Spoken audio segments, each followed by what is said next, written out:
Hello, Ryan here, aka Mac, and welcome. Star Citizen Alpha 4.2 has gone to Wave 1. As always, a huge thank you to all of my patrons and channel members. Thank you all so much for the support. Cannot do this without you guys. So Alpha 4.2 is already in Wave 1, so no longer with the Evocati under NDA. It is also open now to share and put out videos and stream. So for a good chunk of the background footage, it is just a few clips of me trying to make my way to these new ASD research facilities. Unfortunately, there are a few idiots who are just camping the shuttles that take you to them, killing anyone who gets there, as you cannot fly directly to them due to the storm shutting down your ship, which is pretty cool, like you saw at the beginning of the video. So it's mostly me just running around in the dark in a storm, seeing how far I could get towards them. But yeah, unfortunately, I wasn't able to go and actually explore them, but there is still plenty of time. Also for 4.2, Cloud Imperium say that their current goal is to get the PTU open to as many waves as possible by Friday. Now the likelihood is this is just their best way to find issues and get them ironed out before moving to live, where the patch will just get slammed by tons more players. So pushing it out to as many players as quickly as possible will help to expose all the potential problems, which in turn will help them to get them fixed. It'll still stay on the PTU until the end of June. I think they said this is the June patch, but it just gives them a lot of opportunity to highlight and fix the problems. Anyway, to the patch notes, there are a couple of features yet to be moved into testing focus, which are the improved kiosk interactions and the new Wicklow ship additions. But for features and gameplay, the first one is this new activity, which I assume was one of the redacted features, and this is called Stormbreaker. Now this says it is a new persistent sandbox activity, similar to that of the Hathor locations with the Alignum Mine, where you can pretty much go and hit this place up as and when you want. It isn't a timed event, it is just as and when you want to go here, you can do so. It also says that this will be linked to the ongoing regen crisis, but it doesn't say anything beyond that. So my guess is we will be exploring these ASD facilities to find out what the scientists have been up to and maybe help to solve the issues. Now there are 3 different types of ASD or associated science and development facilities. The first one is called data centers, which are located on Pyro 4, and it says that these allow players to explore them, uncovering the lengths to which ASD have gone to combat the current regen issue. Next, we have ASD shuttle stations, which are found on Pyro 1 at the outskirts of 2 enormous never-ending storms and deadly radiation zones. Now, these stations will allow players safer passage into the disturbances during their investigations within. And then we have the ASD research facilities, which are also on Pyro 1, hidden within the deadly storms, where players are encouraged to explore these supposedly abandoned facilities to uncover what ASD has been working so hard to keep hidden. So, just give me a second to calm myself, as these are the types of locations and gameplay that I have always dreamt of with Star Citizen. Firstly, we have these abandoned research facilities on Pyro 1 that we need to explore. Just like in many of the games, you have games like Dino Crisis, even Dead Space and Alien, or The Thing. That was a great game, and movie, of course. But not only are these really interesting abandoned locations, there are storms raging on outside, deadly storms.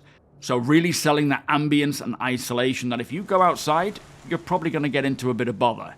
Thirdly, though, and somewhat most importantly here, it sounds like, for the first time in Star Citizen, we will not be able to fly directly to these locations, as the weather could be too dangerous, forcing us to land on the outskirts and travel in either via a ground vehicle, maybe, or using these shuttle stations, which means that once you arrive at the research facility, whatever happens inside these locations, you will not be able to just quickly leave. You will need to either wait for a shuttle or head out into the storm on foot or in a vehicle and try your luck that way, which could be even more dangerous, not just because of the deadly storm, but due to the Valakar living underground. This, as I say, is the exact experience that I have been waiting for in Star Citizen, and I cannot wait to check it out. I have yet to check it out, even though the background footage, if all goes well, should be these locations.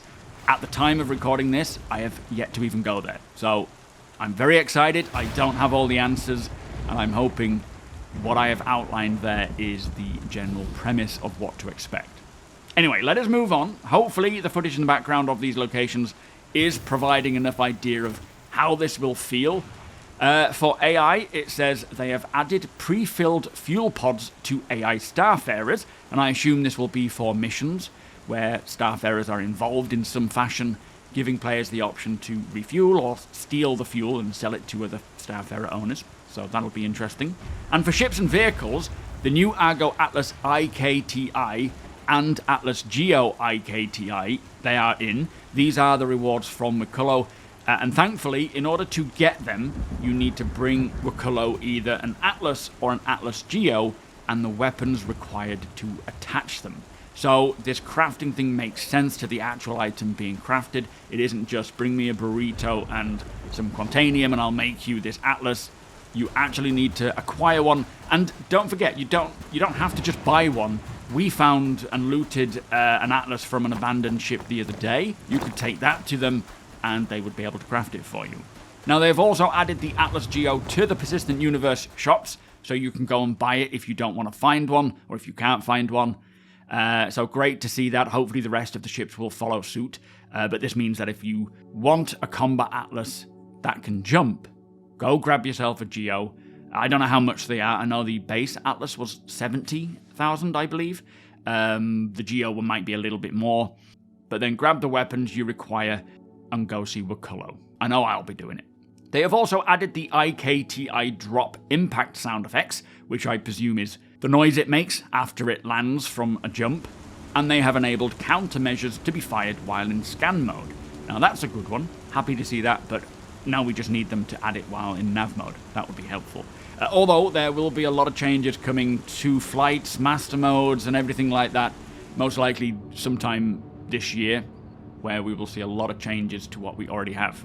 Now for core tech, it says they have routed the item recovery item spawns through the player home inventory if the target medbed doesn't have a valid landing zone, which it says also fix issue council report number StarC 169576.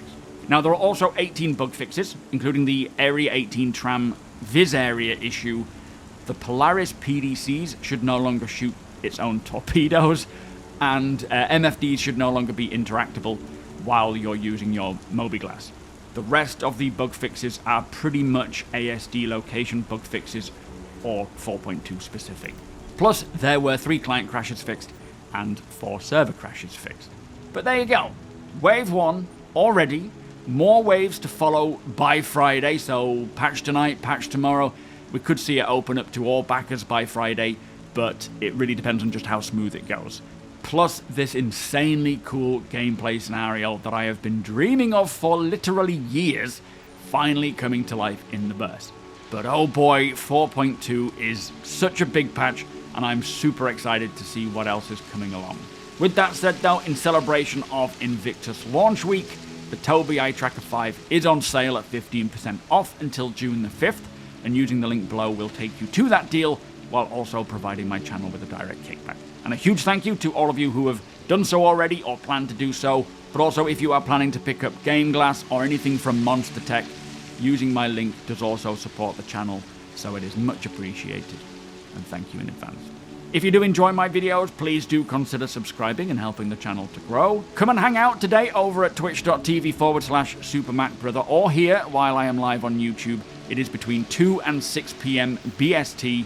We have a huge org mining up going on with our Idris, a lot of prospectors and geos working together to build up the org bank.